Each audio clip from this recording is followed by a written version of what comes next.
In today's video, we have several NHL prospects signing entry-level contracts, the Ottawa Senators appear closer to naming a team captain, and we have some NHL offseason rumors concerning the Chicago Blackhawks, Buffalo Sabres, New York Rangers, and we're going to discuss the future of Taylor Hall possibly staying in Arizona. We'll get into all that coming up next.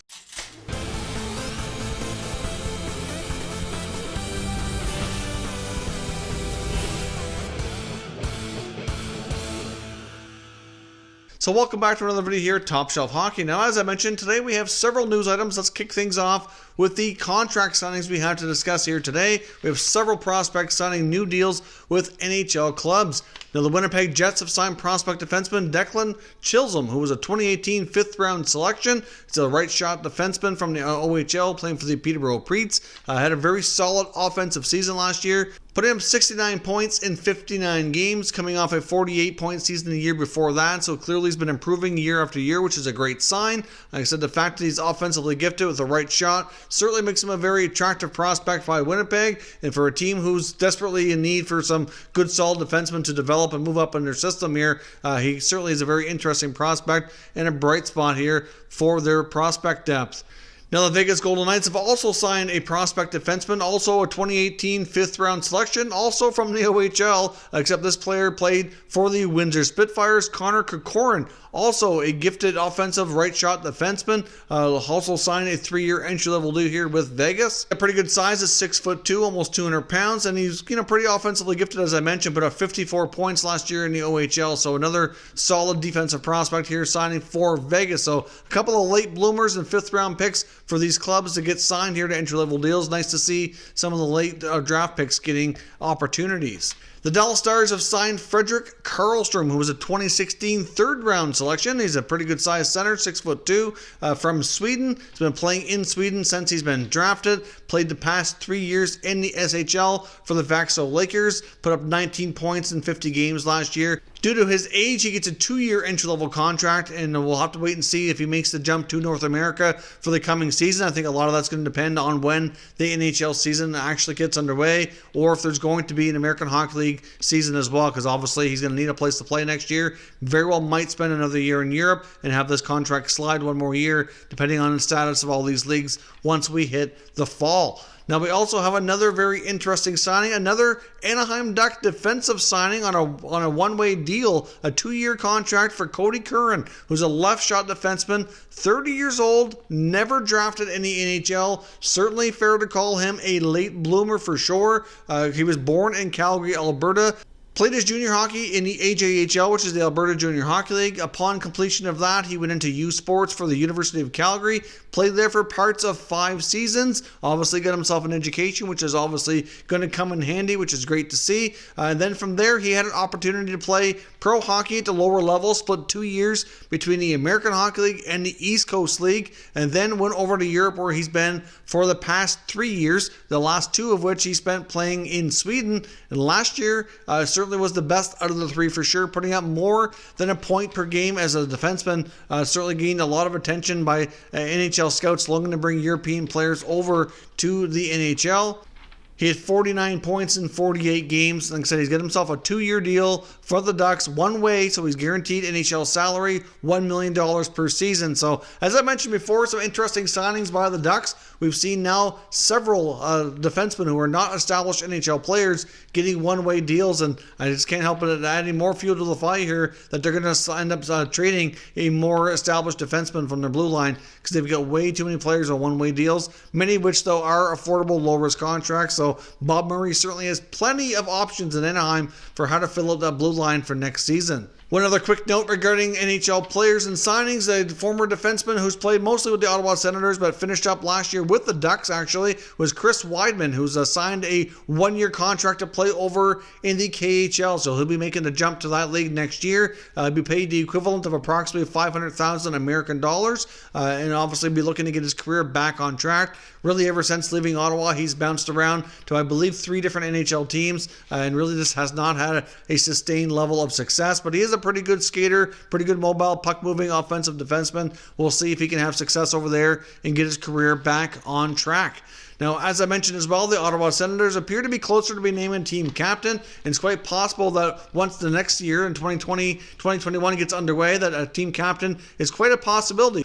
In a recent interview, head coach DJ Smith indicated that he and GM Pierre Dorion have discussed the possibility and do think it's quite likely that it could happen for next year. I can't help but think that the most likely candidates would be defenseman Thomas Chabot or forward Brady Tkachuk. Now, of course, the Senators have been without a captain since they traded former captain Erik Karlsson a couple years ago now, so they've been without a C on anyone's jersey, which is not an unusual thing in the NHL anymore. Several teams don't rush to name a captain, but obviously I do personally feel it's a good thing to have, but you have to have that right player who can fit the role, and I think that some of these younger players are ready to take that on. Chabot's already got the long-term contract. He's got a little bit more established than Tkachuk, but Brady Tkachuk to me is your prototypical team captain who's works hard, is a great leader, is not afraid to drop the gloves. He's a good offensive talent, just an overall solid good team guy. I think either of them would be great. Tkachuk's also going to be eligible for his next contract once this 1920 season is officially wrapped up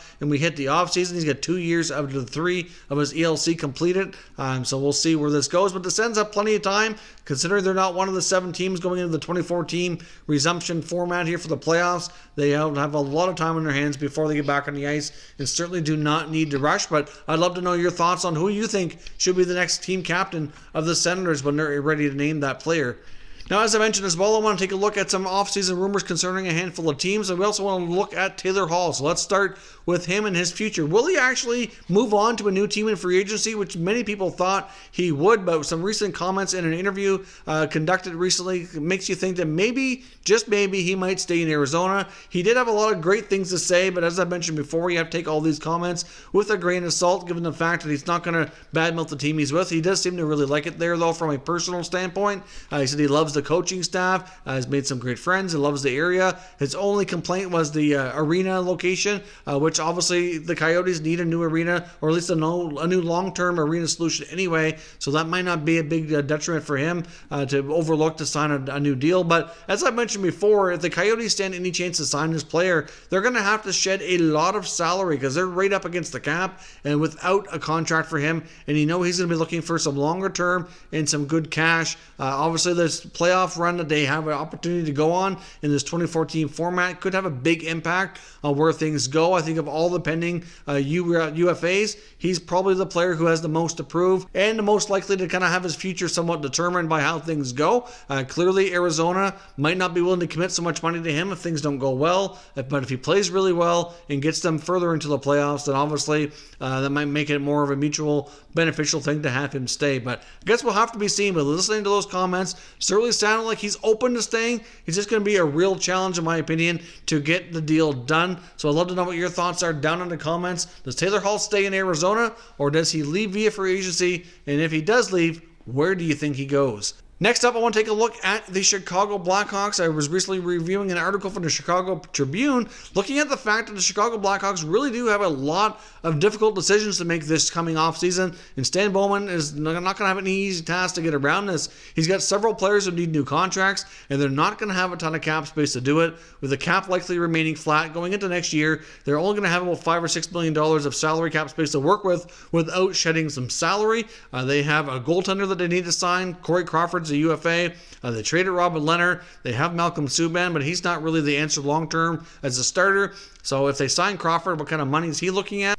They also have some key RFAs like Dominik Kubalik, whose 30-goal rookie season was phenomenal. They're going to want to get him signed to a pretty good contract and lock him up. They're not going to want to see happen to him like they did with Artemi Panarin, where they ended up trading him due to too many contract and salary cap issues. So they're going to want to find a way to figure him out longer term as well. They've got Dylan Strome, Drake Caggiula, Slater Cuckoo. They all need new deals as well. So certainly a lot of possibilities here on who stays and who goes. So not everybody's going to be able to stay under the current format here. Now they also have some question marks around health issues and possible LTIR candidates, including guys like Brent Seabrook, who had multiple surgeries. Not quite clear if he's going to be able to play and be healthy next year. Obviously, Calvin DeHaan was on long-term injury reserve when the pause kicked in. He's had a lot of health issues the last few years as well. Obviously, Andrew Shaw's health is a bit of a concern. Numerous concussions there. Will he be able to resume? Are any of these players trade candidate worthy if they do, or if they are able to come back and be healthy? Because clearly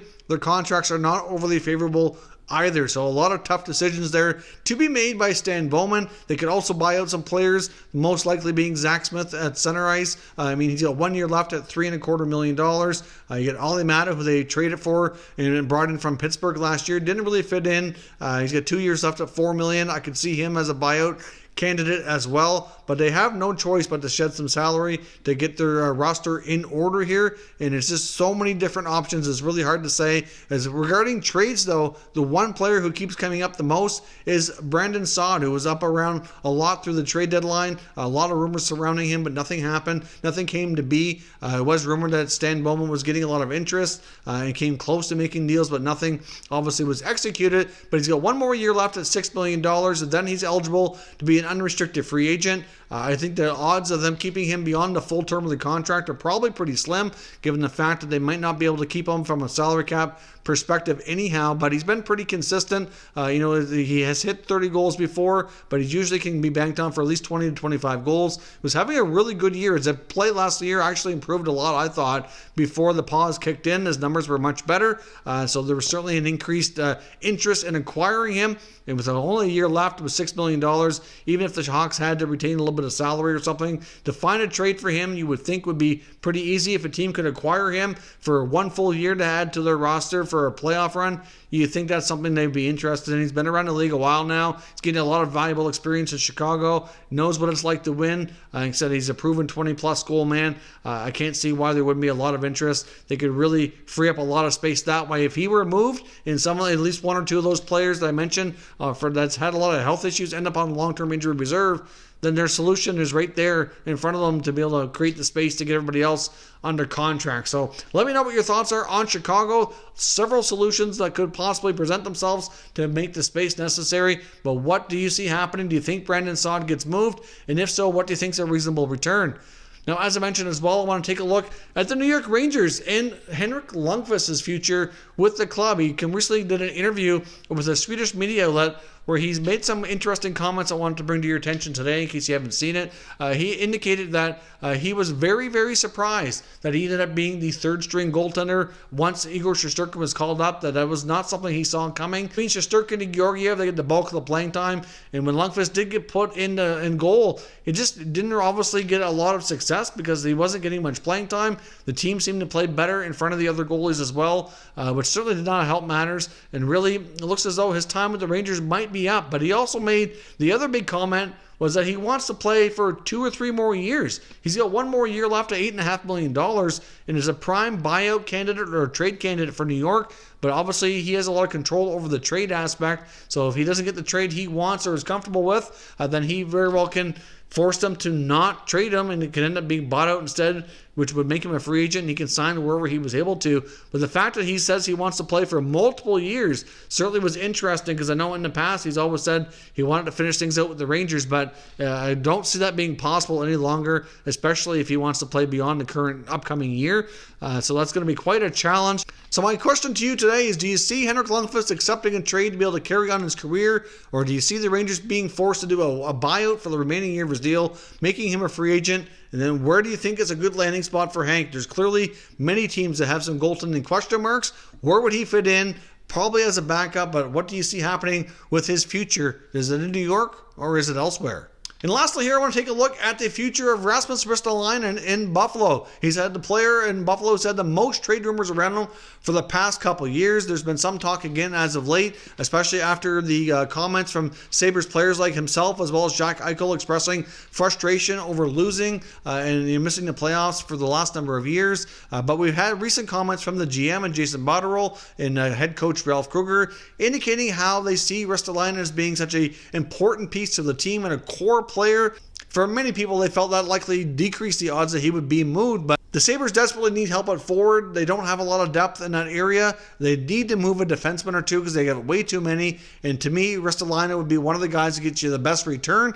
As much as he is have some skill sets that I can see valuable to the Sabres. He hasn't really turned out to be the player that they were hoping he would be, but maybe a fresh start with another organization might be what's best for his career. It's hard to say, but it certainly can't help but wonder if another defenseman might be moved instead, because it really sounds like the coach and GM really are fond of this defenseman. Obviously, some other guys, maybe like a Brandon Montour, Colin Miller, could possibly be trade targets as well. I think Miller probably the most likely, but the only problem is he's not going to get you the return that will really help your forward group and really help another part of the team here, whereas Ristolainen, I think, would get you a better, more reliable NHL return where they could get a top 9, top 6 forward, something to that effect, or at least a better player that can help that forward group out more so than a guy like Colin Miller is going to get you. But just surprising comments from these guys. But as I mentioned before, and I'll mention this again, when you hear coaches and GMs talk about players, you have to take what they're saying with a grain of salt. Obviously, they're not going to come out and say anything bad about a player. A lot of GMs use the media to increase value of players to try to generate interest. If other GMs really see that the Sabres value him that much more and that he's a core player, that might pique their interest to inquire more about what it might take to get him off their hands. So I'm really not sold on the idea that he stays longer term, but I do agree that the Sabres need to do something. He's one of the guys that might be able to get you, a better return than others. So let me know your thoughts. Who do the Sabres move to finally get this team on the right track? So that is all your updates for today. Let me know your thoughts down in the comments and we'll continue discussing further. If you're new to the channel, consider subscribing and turning on your notifications so you don't miss any future content.